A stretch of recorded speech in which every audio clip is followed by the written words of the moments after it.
ડાભેલ ગ્રામ પંચાયતના ઉપસરપંચ તરીકે શૈલેષભાઈ પટેલની સર્વાનુમતિ વરણી વિકાસ કાર્યોને આગળ ધપાવવાનો સંકલ્પ. ગત 5 નવેમ્બર 2026ના રોજ યોજાયેલી ગ્રામ પંચાયતોની ચૂંટણી અને ત્યારબાદ 21મી નવેમ્બરના રોજ યોજાયેલી સરપંચની ચૂંટણી અને શપથવિધિના 4.5 મહિના બાદ હવે દરેક ગ્રામ પંચાયતોમાં ઉપસરપંચોની નિમણૂક કરવામાં આવી રહી છે.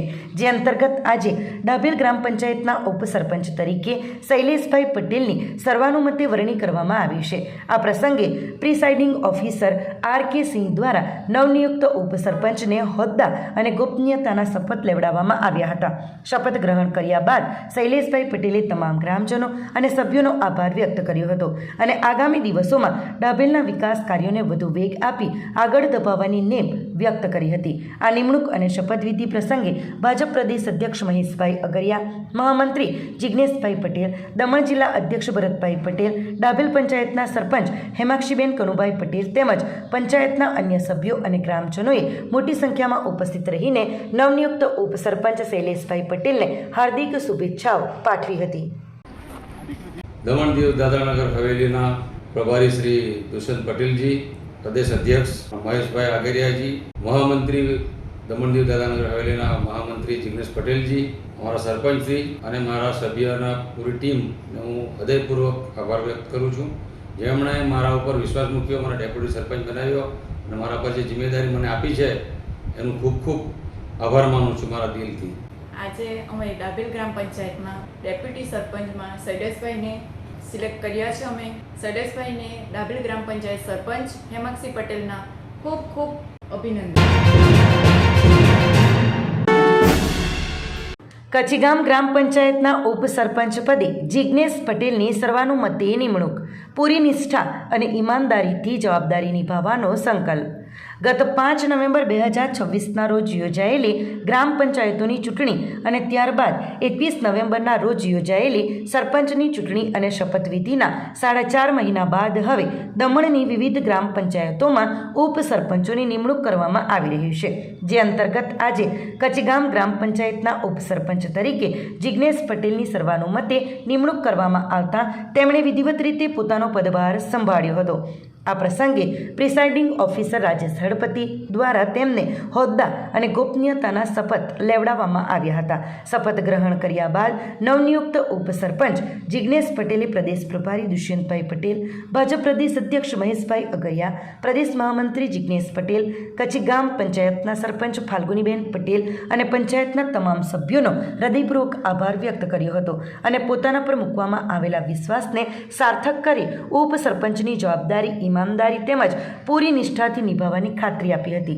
આ નિમણૂક અને શપથવિધિ પ્રસંગે ભાજપ પ્રદેશ અધ્યક્ષ મહેશભાઈ અગરિયા, મહામંત્રી જિજ્ઞેશ પટેલ, સરપંચ ફાલ્ગુનીબેન પટેલ સહિત પંચાયતના અન્ય સભ્યો અને ગ્રામજનોએ મોટી સંખ્યામાં ઉપસ્થિત રહીને નવનિયુક્ત ઉપસરપંચ જિજ્ઞેશ પટેલને હાર્દિક શુભકામનાઓ પાઠવી હતી. જય શ્રી રામ. પ્રદેશના પ્રભારી દુષ્યંતભાઈ પટેલજી, પ્રદેશના અધ્યક્ષ મહેશભાઈ આગેરાજી, પ્રદેશના મહામંત્રી જિજ્ઞેશભાઈ પટેલજી એવં કચીગામ ગ્રામ પંચાયતના સરપંચ શ્રી ફાલ્ગુનીબેન પટેલજી સાથે સાથે પંચાયતના તમામ સભ્યોનો હૃદયપૂર્વક આભાર વ્યક્ત કરું છું, જેમને મારા પર વિશ્વાસ મૂકી મને કચીગામ ગ્રામ પંચાયતના ઉપસરપંચની જવાબદારી સોંપી છે. તો હું મારી જવાબદારીને ઈમાનદારી તેમજ પૂરી નિષ્ઠાથી નિભાવીશ. દમણના કડૈયા માછીવાડમાં 44મો શ્રી હનુમાન જન્મોત્સવ ભક્તિભાવપૂર્વક ઉજવાયો. હજારો ભક્તોએ લીધો મહાપ્રસાદનો લાભ. આજે સમગ્ર દેશમાં ઠેર ઠેર હનુમાન જન્મોત્સવની ભવ્ય ઉજવણી અને વિવિધ ધાર્મિક કાર્યક્રમોના આયોજનો થઈ રહ્યા છે. ત્યારે સંઘ પ્રદેશ દમણમાં પણ હનુમાન જન્મોત્સવ પર્વની ભક્તિભાવપૂર્વક ઉજવણી કરવામાં આવી રહ્યું છે.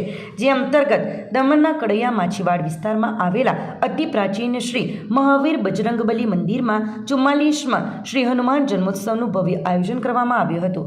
આ પવિત્ર પ્રસંગે સવારે ભાવિક ભક્તો દ્વારા હનુમાન દાદાની વિશેષ પૂજા અર્ચના, મહાઆરતી સહિત હનુમાનજીની ભવ્ય પાલખી યાત્રા કાઢવામાં આવી હતી. મંદિરના અગ્રણીઓએ વિશેષ માહિતી આપતા જણાવ્યું હતું કે આ મંદિર કેટલું જૂનું છે તેની કોઈને ચોક્કસ જાણ નથી, પરંતુ વર્ષ 1982માં પ્રાચીન મૂર્તિ ખંડિત થતાં મહારાજ અને સમાજના માર્ગદર્શન હેઠળ રાજસ્થાનથી આરસ પહાડની નવી મૂર્તિ લાવીને 27 એપ્રિલ 1982ના રોજ તેની વિધિવત સ્થાપના કરવામાં આવી હતી, જેની સ્મૃતિમાં આ 44મો પાટોત્સવ અને જન્મોત્સવ ઉજવાઈ રહ્યો છે. આ મંદિરની વિશેષતા એ છે કે દર વર્ષે ભક્તજનો દ્વારા ઉત્સાહ અને ઉમંગ સાથે આ પ્રસંગ ઉજવવામાં આવે છે. સાથે જ આ મંદિરની વિશેષતા એ છે કે દર વર્ષે ભક્તોનો ઉત્સાહ અને શ્રદ્ધા પણ વધતા જાય છે અને કોઈપણ પ્રકારના આમંત્રણ વિના પણ લોકો સ્વયંભૂ દર્શનાર્થે અને દાન સેવા માટે ઉમટી પડે છે.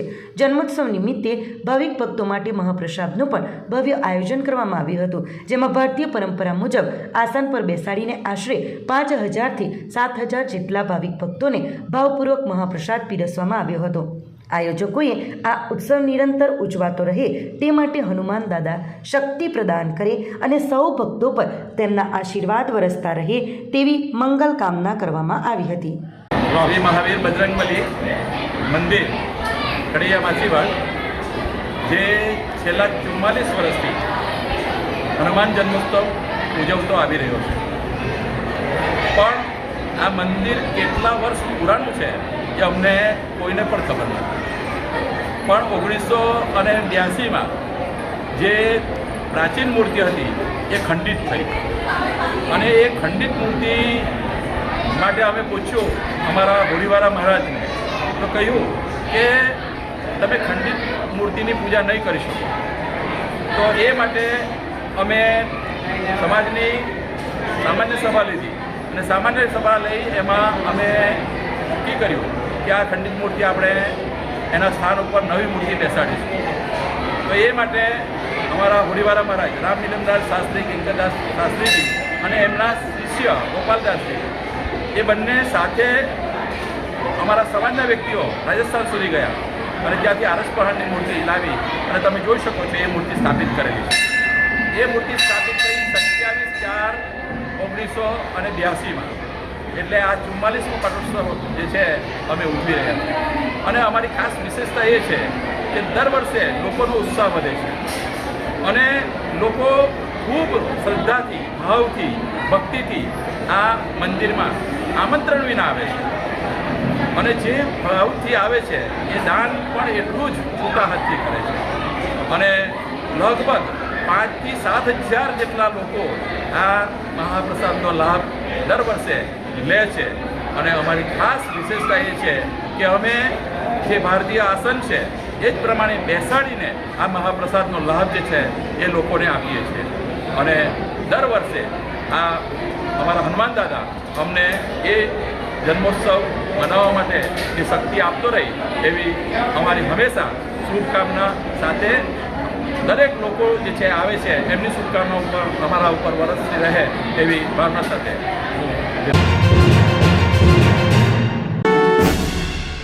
પારડી રોકડિયા હનુમાનજી મંદિરે ધામધૂમથી હનુમાન જન્મોત્સવની ઉજવણી કરાઈ. સવારથી મંદિરમાં પૂજા આરતી, હવન, યજ્ઞ, મહાપ્રસાદમાં હજારો ભક્તોએ લાભ લીધો. પારડી હનુમાન ડુંગરીના તળેટી પર આવેલ રોકડિયા હનુમાનજી મંદિરે દર વર્ષની જેમ આ વર્ષે પણ હનુમાન જન્મોત્સવની ધૂમધામથી ઉજવણી કરવામાં આવી હતી. પ્રાચીન રોકડિયા હનુમાનજી મંદિરે પારડી તથા આસપાસના ગામના ભક્તો દર્શનાર્થે આવે છે. અહીં દરેક મનોકામના પૂર્ણ થતાં ખૂબ જ મહત્વ હોવાનું ભક્તો જણાવે છે. ત્યારે આજરોજ હનુમાન જન્મોત્સવ નિમિત્તે સવારથી રોકડિયા હનુમાનજી મંદિરે પૂજા અર્ચના કરવામાં આવી હતી. 8 જોડાઓ પૂજામાં બેસતા દેવોના મંત્રોચ્ચાર સાથે યજ્ઞ હવન કરાવવામાં આવ્યું હતું. ત્યારબાદ બપોરે આરતી કરી મહાપ્રસાદનું આયોજન કરવામાં આવતા હજારો ભક્તોએ લાભ લીધો હતો. તેમણે સાંજે પણ મહાપ્રસાદનું આયોજન કરતા રાત્રિના 9 વાગ્યા સુધી હજારો ભક્તો લાભ લે છે. જય ઠાકર ગ્રુપ દ્વારા છાસ વિતરણ પણ કરવામાં આવે છે. સ્વયંસેવકો અહીં સેવા આપે છે હોવાનું અમિત રાણા અને સંજય બારિયાએ જણાવ્યું હતું. ત્યારે દર વર્ષની જેમ આ વર્ષે પણ હનુમાન જન્મોત્સવની ઉત્સાહભેર ઉજવણી કરવામાં આવી હતી. રોકડિયા હનુમાનજી મંદિરે ઉજવણી પ્રસંગે ધાર્મિક વાતાવરણથી પારડીનગર ગુંજી ઉઠ્યું હતું.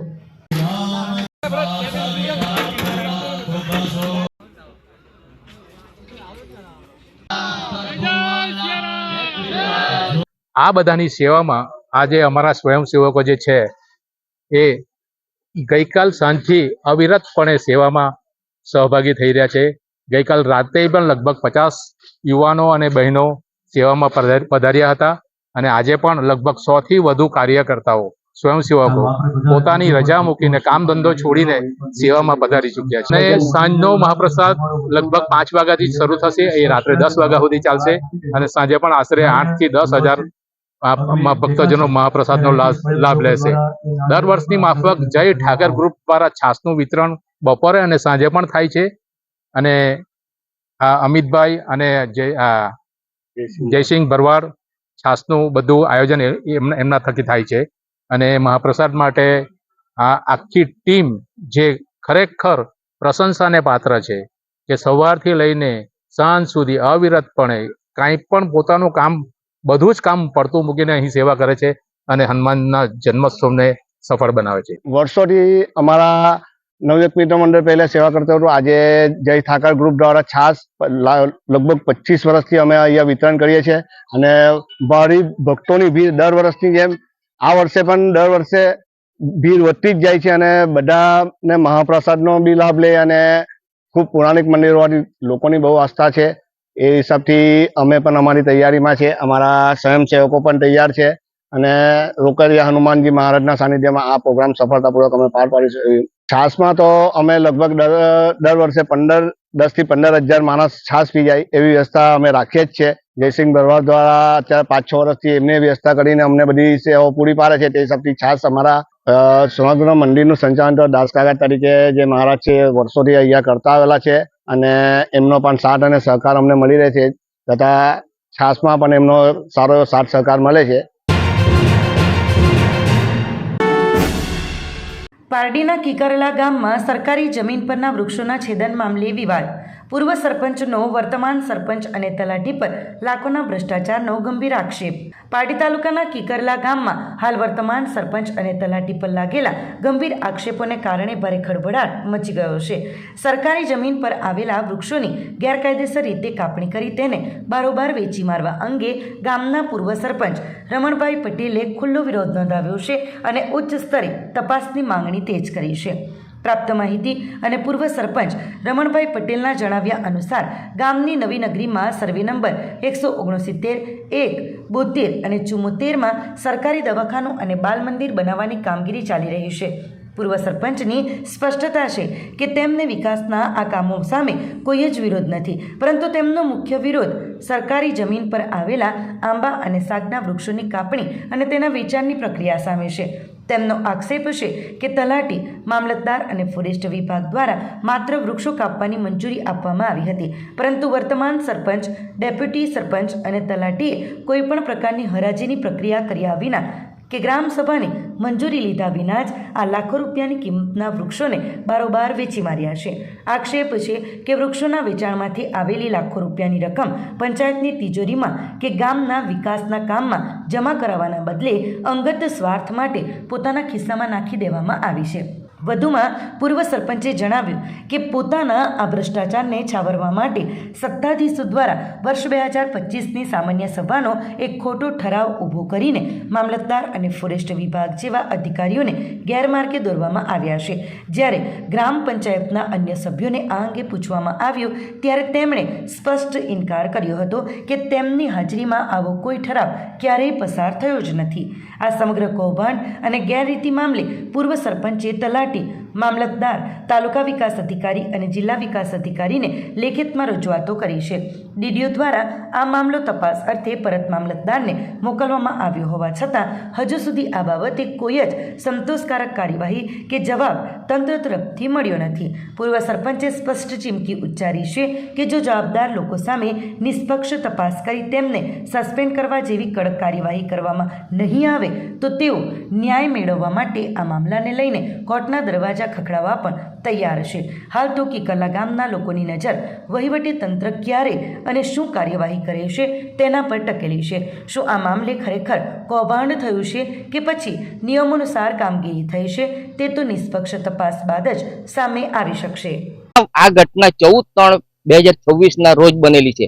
એટલે મારી રજૂઆત વારંવાર એક જ છે કે તમે આ ઝાડ વેચ્યા એ કોની હરાજીથી વેચ્યા, કઈ જગ્યાએ હરાજી કરેલી એની મને કોપી જોઈએ અને મીડિયા દ્વારા એ જાહેરાત કરે કે આ રીતની મેં હરાજી કરેલી અને આ ઝાડ વેચેલા. આજે લાખો રૂપિયાના ઝાડ એ લોકો બારોબાર વેચીને એમણે એ પૈસા પોતાના ખિસ્સામાં નાખ્યા એવું મને લાગી રહ્યું છે.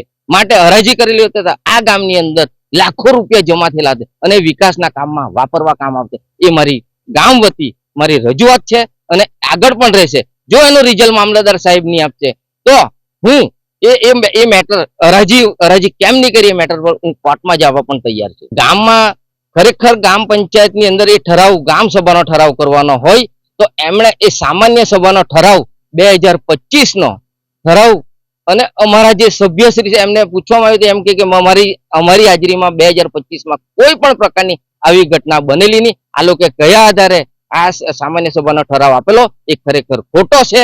એમની મનમાની એ લોકો આ ઠરાવ લખીને 3 જણને ગુમરાહ કરેલા છે, મામલતદાર સાહેબને અને ફોરેસ્ટરને અને તલાટીએ એ લખીને આપેલું છે. એમાં મારો વિરોધ છે. હકીકત એ ઠરાવ ગ્રામસભાનો છે ને ગ્રામસભા એમને હરાજી કરવાની મંજૂરી આપે, એમણે કોઈ પણ પ્રકારની હરાજી કરેલી નથી અને હરાજી વગર વેચ્યું જ કેમ?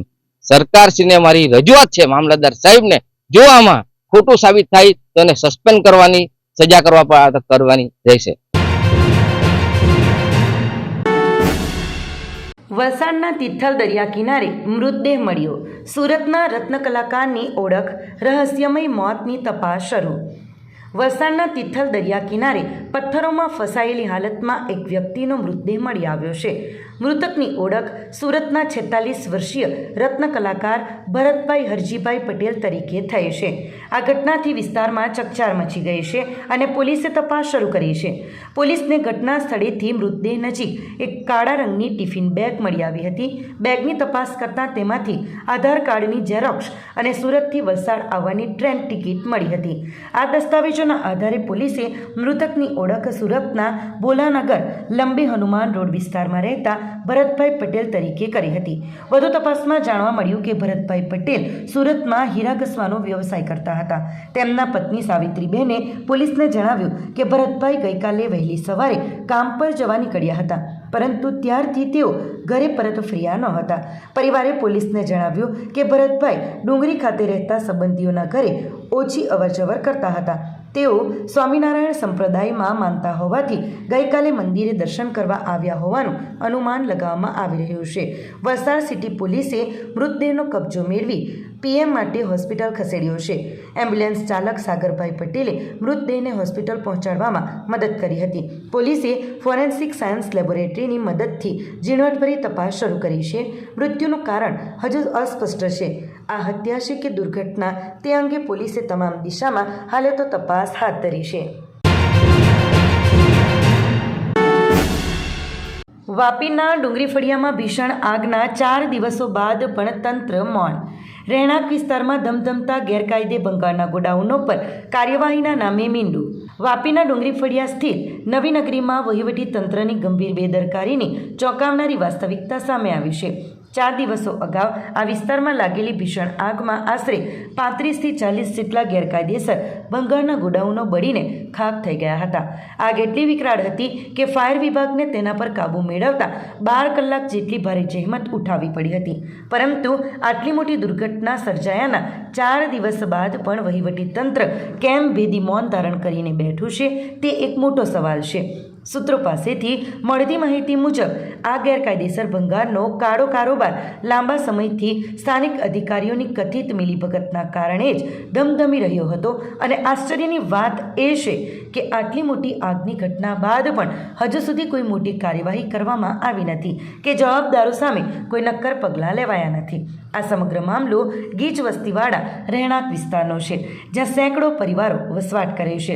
આગ લાગ્યાના દિવસો વીતવા છતાં હજુ પણ આખા વિસ્તારમાં ધુમાડો અને દાઝવાની દુર્ગંધ ફેલાયેલી હોવાથી સ્થાનિક લોકો પોતાના ઘરમાંથી બહાર નીકળતા પણ ડરી રહ્યા છે. તેમજ બાળકોથી લઈને વૃદ્ધો સુધી સૌને શ્વાસ અને અન્ય બીમારીઓનો ખતરો સતાવી રહ્યો છે. ત્યારે હવે સવાલ એ ઊભો થાય છે કે આખરે મહાનગરપાલિકા અને વહીવટી તંત્ર ક્યારે જાગશે? શું ગેરકાયદેસર કારોબારીઓ પર કોઈ કડક કાર્યવાહી થશે કે પછી અધિકારીઓની ચૂપ્પી હેઠળ બધું જ દબાઈ દેશે? શું જનતાની સુરક્ષા કરતાં આ ગેરકાયદેસર ધંધાઓ વધુ મહત્ત્વના બની ગયા છે? વાપીના તંત્રની નિષ્ફળતા અને લાપરવાહી પર ઉઠતા આ ગંભીર સવાલો વચ્ચે હવે જોવું એ રહ્યું કે આ મામલે કોઈ સખત કાર્યવાહી થાય છે કે પછી આ ગંભીર પ્રકરણને પણ કાયમી માટે ઠંડા બસ્તામાં નાખી દેવામાં આવશે. બલીઠા અંડરપાસ કાર્યરત થતાં વાપીનો જૂનો રેલવે ફાટક નંબર 80 કાયમી ધોરણે બંધ કરાયો. વાપીનો રેલવે ફાટક નંબર 80 હવે કાયમી ધોરણે બંધ કરી દેવામાં આવ્યો છે. બલીઠા રેલવે અંડરપાસ શરૂ થયા બાદ રેલવે વિભાગ દ્વારા જિલ્લા વહીવટીતંત્ર પાસે ફાટક બંધ કરવા અંગે પરવાનગી માંગવામાં આવી હતી, જેના આધારે વલસાડ કલેક્ટર અને ડિસ્ટ્રિક્ટ મેજિસ્ટ્રેટ દ્વારા નો ઓબ્જેક્શન સર્ટિફિકેટ મળતા આ નિર્ણય લેવામાં આવ્યો છે. ઉલ્લેખનીય છે કે આ અગાઉ 9 માર્ચના રોજ સમારકામના હેતુથી આ ફાટકને 22 દિવસો માટે એટલે કે 31મી માર્ચ સુધી કામચલાઉ ધોરણે બંધ રાખવામાં આવ્યો હતો, પરંતુ હવે અંડરપાસ શરૂ થઈ જતાં 1 એપ્રિલથી આ ક્રોસિંગ હંમેશા માટે બંધ કરી દેવાયો છે. ફાટક બંધ થવાના કારણે હવેથી સ્થાનિક નાગરિકો અને તમામ વાહન ચાલકોને અવરજવર માટે ફરજિયાતપણે બલીઠા અંડરપાસનો જ ઉપયોગ કરવાનો રહેશે. અત્રે નોંધનીય છે કે રાજ્યના નાણામંત્રી દ્વારા અગાઉથી જાહેરાત કરવામાં આવી હતી કે આગામી વર્ષ 2029 સુધીમાં રાજ્યના તમામ રેલવે ફાટકો બંધ કરીને રાજ્યને ફાટક મુક્ત બનાવવામાં આવશે અને વાપીના 80 નંબરના ફાટકને કાયમી ધોરણે બંધ કરવાની આ કાર્યવાહીને સરકારની તેજ ઝુંબેશના એક મહત્વના પગલાં તરીકે જોવામાં આવી રહી છે.